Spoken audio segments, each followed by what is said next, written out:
BJP ಪ್ರಯೋಗ ಮಾಡಿದ ದಲಿತ ಗುರಾಣಿ ವಿರುದ್ಧ ಸಿಎಂ ಆಕ್ರೋಶ ವ್ಯಕ್ತಪಡಿಸಿದ್ದಾರೆ. ಬುಡಕ್ ನೀರು ಬಂದಾಗ ಜಾತಿ ನೆನಪಾಗುತ್ತೆ, ಸ್ವಾಭಿಮಾನಿ ದಲಿತರಿಗೆ ಅವಮಾನ ಅಂದಿದ್ ಯಾಕೆ ಅಂತ ಪ್ರಶ್ನೆ ಮಾಡಿದ್ದಾರೆ. ದಲಿತ ಗುರಾಣಿಯ ವಿರುದ್ಧ ಮುಖ್ಯಮಂತ್ರಿಗಳು ಸಿಡಿದಿದ್ದಾರೆ. ಬುಡಕ್ ನೀರು ಬಂದಾಗ ಜಾತಿ ನೆನಪಾಗುತ್ತೆ, ಸ್ವಾಭಿಮಾನಿ ದಲಿತರಿಗೆ ಅವಮಾನ ಅಂತ ಹೇಳಿದ್ ಯಾಕೆ, ಗವರ್ನರ್ ವಿಚಾರದಲ್ಲೂ ಜಾತಿ ರಾಜಕೀಯನಾ ಅಂತ ಬಿಜೆಪಿಗರ ವಿರುದ್ಧ ಸಿಎಂ ಸಿದ್ದರಾಮಯ್ಯ ಪೋಸ್ಟ್ ಹಾಕಿದ್ದಾರೆ. ದಲಿತ ಗವರ್ನರ್ ವಿರುದ್ಧ ಕಾಂಗ್ರೆಸ್ಸಿಗರು ಅವಮಾನ ಮಾಡ್ತಿದ್ದಾರೆ ಅಂತಂದಿದ್ದಕ್ಕೆ, ಗವರ್ನರ್ಗೆ ಅವಮಾನ ಅಂತ ಬಿಜೆಪಿ ಪ್ರತಿಭಟನೆ ಮಾಡ್ತಾ ಇದ್ದಿದ್ದಕ್ಕೆ ಈ ದಲಿತ ಗವರ್ನರ್ ಅಸ್ತ್ರಕ್ಕೆ ಮುಖ್ಯಮಂತ್ರಿಗಳು ತಿರುಗೇಟ್ ಕೊಟ್ಟಿದ್ದಾರೆ. ಜಾತಿ ನಿಮ್ಮ ಕಾಲು ಬುಡಕ್ಕೆ ನೀರು ಬಂದಾಗ ಜಾತಿ ನೆನಪಾಗುತ್ತೆ, ಗವರ್ನರ್ ಒಬ್ಬರು ಸಾಂವಿಧಾನಿಕ ಹುದ್ದೆಯಲ್ಲಿರುವವರು, ಅವರ ವಿಚಾರದಲ್ಲೂ ಜಾತಿ ರಾಜಕೀಯ ಮಾಡಬೇಕಾ ಅಂತ ದಲಿತ ಗುರಾಣಿಯ ವಿರುದ್ಧ ಸಿಎಂ ಸಿದ್ದರಾಮಯ್ಯ ಫೇಸ್ಬುಕ್ನಲ್ಲಿ ಪೋಸ್ಟ್ ಒಂದನ್ನು ಬರೆದುಕೊಂಡಿದ್ದಾರೆ. ಆ ಫೇಸ್ಬುಕ್ ಪೋಸ್ಟ್ ಅನ್ನು ನೀವು ಗಮನಿಸ್ತಾ ಇದ್ರಿ. ಬಿಜೆಪಿ ಈಗಾಗಲೇ ದಲಿತ ರಾಜ್ಯಪಾಲರನ್ನ ಕಾಂಗ್ರೆಸ್ ಅವಮಾನ ಮಾಡಿದೆ, ದಲಿತರ ಪರ ಅನ್ನುವ ಸಿದ್ದರಾಮಯ್ಯನವರು ದಲಿತ ರಾಜ್ಯಪಾಲರನ್ನ ನಡೆಸಿಕೊಂಡಿರುವ ರೀತಿ ಇದು, ದಲಿತ ರಾಜ್ಯಪಾಲರೊಬ್ಬರಿಗೆ ವಾಚಾಮಗೋಚರವಾಗಿ ಕಾಂಗ್ರೆಸ್ಸಿಗರು ವಾಗ್ದಾಳಿ ಮಾಡ್ತಿದ್ದಾರೆ, ಅಲ್ಲಸಲ್ಲದ ವಿಚಾರಗಳನ್ನು ಅವ್ರು ಮಾತನಾಡ್ತಿದ್ದಾರೆ ಅನ್ನುವ ವಿಚಾರಗಳನ್ನು ಮುನ್ನೆಲೆಯಲ್ಲಿ ಇಟ್ಕೊಂಡು ಸಿಎಂ ಸಿದ್ದರಾಮಯ್ಯ ಈ ಪೋಸ್ಟ್ಗಳನ್ನು ಮಾಡಿದ್ದಾರೆ. ದಲಿತ ಗುರಾಣಿಗೆ ತಿರುಗೇಟ್ ಕೊಟ್ಟಿದ್ದಾರೆ ಮಾನ್ಯ ಮುಖ್ಯಮಂತ್ರಿಗಳು. ಬಿಜೆಪಿಗರಿಗೆ ನಾವು ಕೇಳೋ ಪ್ರಶ್ನೆಗಳಿಗೆ ಉತ್ತರ ಕೊಡೋದಕ್ಕಾಗ್ತಾ ಇಲ್ಲ. ರಾಜ್ಯಪಾಲರ ನಡೆ ವಿಚಾರದಲ್ಲಿ ಇವರು ಯಾವುದೇ ಸಮರ್ಥನೆಗಳನ್ನು ಕೊಡೋದಕ್ಕೆ ಸಾಧ್ಯ ಇಲ್ಲ. ನಮ್ಮ ಯಾವ ಪ್ರಶ್ನೆಗಳಿಗೆ ಇವ್ರ ಹತ್ರ ಉತ್ತರ ಇಲ್ಲ. ರಾಜ್ಯಪಾಲರ ತಪ್ಪು ನಡೆಯ ಬಗೆಗಿನ ಕಾಂಗ್ರೆಸ್ ಪ್ರಶ್ನೆಗಳಿಗೆ ಇವರು ಯಾರೂ ಉತ್ತರ ಕೊಡ್ತಾ ಇಲ್ಲ. ಉತ್ತರ ಕೊಡಲಾಗದೆ ದಲಿತ ಗುರಾಣಿಯನ್ನ ಬಳಕೆ ಮಾಡಿದ್ದಾರೆ.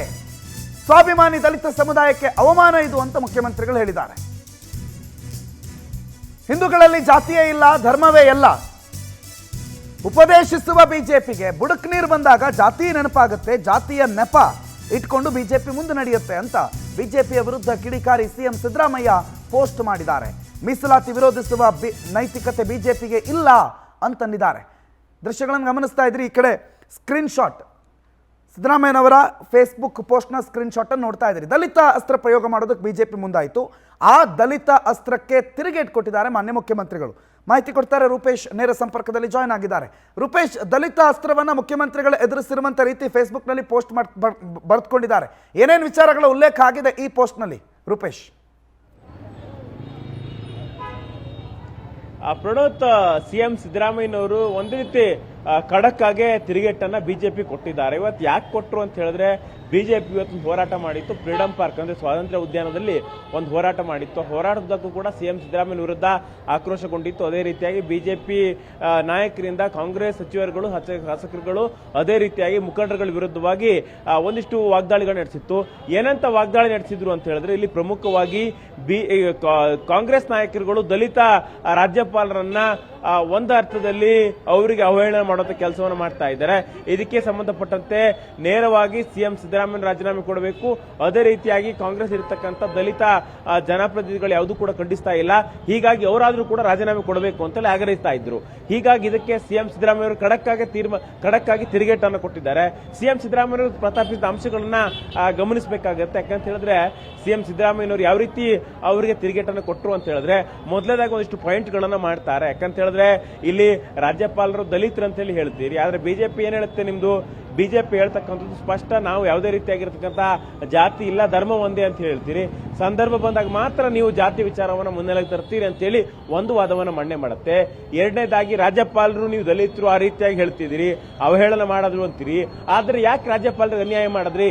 ರಾಜ್ಯಪಾಲರು ಹಿಂದೆ ಕೇಂದ್ರ ಸಚಿವರಾಗಿದ್ರು, ಅದಾದ ಬಳಿಕವಾಗಿ ಅವರಿಗೆ ಕೇಂದ್ರ ಸಚಿವ ಸ್ಥಾನ ಕೊಡಬೇಕಿತ್ತಲ್ವಾ? ಅಲ್ಲಿ ಅವರಿಗೆ ದಲಿತರಂತೇಳಿ ಅವ್ರಿಗೆ ಅವಮಾನ ಮಾಡಿದ್ರ? ಅವ್ರಿಗೆ ಎರಡನೇ ಬಾರಿ ಯಾಕೆ ಮಾರ್ಗದರ್ಶಕ ಮಂಡಳಿ ಸ್ಥಾನಮಾನ ಕೊಟ್ರಿ? ಅವ್ರ ಸಚಿವರನ್ನಾಗಿ ಕೇಂದ್ರ ಸಚಿವರನ್ನಾಗಿ ಮಾಡಿಲ್ಲ. ಅವ್ರಿಗೆ ಏನು ಆ ರಾಜ್ಯಪಾಲರನ್ನ ಯಾಕೆ ಮಾಡಿದ್ರಿ, ಪಂಜರದ ಗಿಣಿಯನ್ನಾಗಿ ಮಾಡಿದ್ರಿ ಅಂತ ಹೇಳಿ ಆ ಬಗ್ಗೆನೂ ಕೂಡ ಆಕ್ಷೇಪಣೆ ಎತ್ತೋದ್ರ ಮೂಲಕವಾಗಿ ರಾಜ್ಯಪಾಲರನ್ನ ನೀವು ಎಲ್ಲ ಅಧಿಕಾರ ಅನುಭವಿಸಲಿಕ್ಕೊಬ್ರು, ಮತ್ತೊಂದು ಬೇರೆ ಪಕ್ಷ ಇರಬಹುದು, ರಾಜಕೀಯ ದ್ವೇಷವನ್ನು ಸಾಧಿಸಲಿಕ್ಕೋಸ್ಕರ ಅವ್ರನ್ನೇ ಗುರಾಣಿ. ಯಾಕಂತ ಹೇಳಿದ್ರೆ, ಈ ಪ್ರಕರಣದಲ್ಲೂ ಕೂಡ ರಾಜ್ಯಪಾಲರನ್ನ ಗುರಾಣಿಯಾಗಿಟ್ಟುಕೊಂಡು ಕೇಂದ್ರ ಸರ್ಕಾರ ತಮ್ಮ ಸ್ವಾರ್ಥದ ಬೇಳೆಯನ್ನು ಬಯಸಿಕೊಳ್ಳಿಕ್ಕೆ ಹೊರಟಿದೆ ಅಂತ ಹೇಳಿ ವಾದವನ್ನ ಮಂಡನೆ ಮಾಡಿದ್ದಾರೆ. ಈ ಮೂಲಕವಾಗಿ ಬಿಜೆಪಿಗೆ ತಿರುಗೇಟನ್ನು ಕೊಡೋದ್ರ ಮೂಲಕವಾಗಿ ದಲಿತರ ಹುಸಿ ಪ್ರೇಮ ಬಿಜೆಪಿಯದ್ದು ಅಂತೇಳಿ ವ್ಯಾಖ್ಯಾನ ಮಾಡಿ ಇವತ್ತೊಂದಿಷ್ಟು ಸರಣಿ ಟ್ವೀಟ್ಗಳನ್ನ, ಪೋಸ್ಟ್ಗಳನ್ನ ಮಾಡಿದ್ದಾರೆ. ಪ್ರಣೋತ್, ಥ್ಯಾಂಕ್ ಯು ರೂಪೇಶ್ ಮಾಹಿತಿಗೆ.